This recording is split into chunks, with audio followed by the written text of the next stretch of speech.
సాధించడానికై భవిష్యత్ పోరాటాలకు సిద్ధం కావాలి సిపిఎం.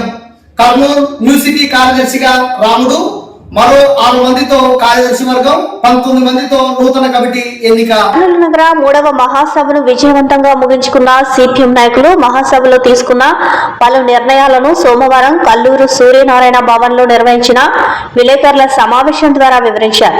విలేకరుల సమావేశంలో నగర కార్యదర్శి టి రాముడు, కార్యదర్శి వర్గ సభ్యులు CH Saibaba, R Narasimhulu, K Sudhakarappa పాల్గొన్నారు.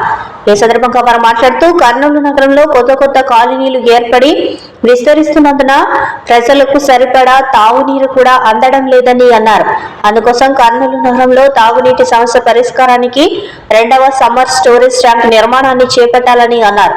కర్నూలు నగరంలో ట్రాఫిక్ సమస్య రోజు రోజుకు పెరిగి ప్రమాదాలు జరుగుతున్నాయని, ట్రాఫిక్ నియంత్రణ కోసం చెన్నమ్మ సర్కిల్ నుండి లక్ష్మీపురం వరకు, బళ్ళారి చౌరస్తా, వైరోడ్ జంక్షన్ నుండి అల్పేట వరకు, నంద్యాల చెక్ పోస్ట్ నుండి బి తాండ్రపాడు వరకు రోడ్లు వెడల్పు చేసి సెంటర్ లైటింగ్స్ వేయడంతో పాటు ఫ్లైఓవర్ బ్రిడ్జిలు నిర్మించాలని అన్నారు. హమాలీ ఆటో అసంఘటితంగా రంగంలో పనిచేస్తున్న కార్మికులకు సంక్షేమ బోర్డు ఏర్పాటు చేయాలని, కనీస వేతనాలు అమలు చేయాలని, ఈఎస్ఐ, పిఎఫ్ సౌకర్యం, ఉద్యోగ భద్రత కల్పించాలని తెలిపారు. భవన నిర్మాణ కార్మికుల సంక్షేమ బోర్డును పునరుద్ధరించి సంక్షేమ పథకాలు అమలు చేయాలని అన్నారు.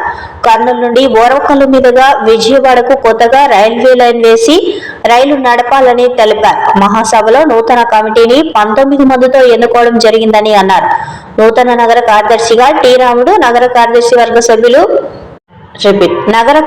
వర్గ సభ్యులుగా R Narasimhulu, CH Saibaba, K Sudhakarappa, K Prabhakar, K Aruna, నూతన నగర కమిటీ సభ్యులు G Dhanalakshmi, S Shyamala, G Yesu, JMD Usman, S Mohammed Rafi, B Radhakrishna, V Shankar, S Hussain Basha, Sri Seshadri, BK Ramakrishna, MC Anand, M Bhaskar, Y Nagesh ను మహాసభ ఏకగ్రీవంగా ఎన్నుకుందని తెలియజేశారు. ఆక్రమించారు, లేకుంటే ఒక్కర్లు ఆక్రమించారు, తుంగభద్ర ఆక్రమించారు, సిద్ధవాడు ఆక్రమించారు. కాబట్టి దానికి సంబంధించి మీరు చేసి కరకట్టలు నిర్మించాలని చెప్పి మేము సిపిఎం పార్టీగా ఈ మహాసభల్లో డిమాండ్ చేయడం జరిగింది. ప్రధానంగా కల్లూరు కాలనీల్లో త్రాగునీటి సమస్య తీవ్రంగా ఉంది. ఆ తీవ్రంగా ఉండే త్రాగునీటి సమస్యను రోజు నీళ్ళు ఇచ్చే పద్ధతిలో అభివృద్ధి చేయాలని, ఈ విధంగా అభివృద్ధి చేయాలంటే కర్నూలు నగర జనాభా దాదాపు 7 లక్షల పైన దాటిపోయింది.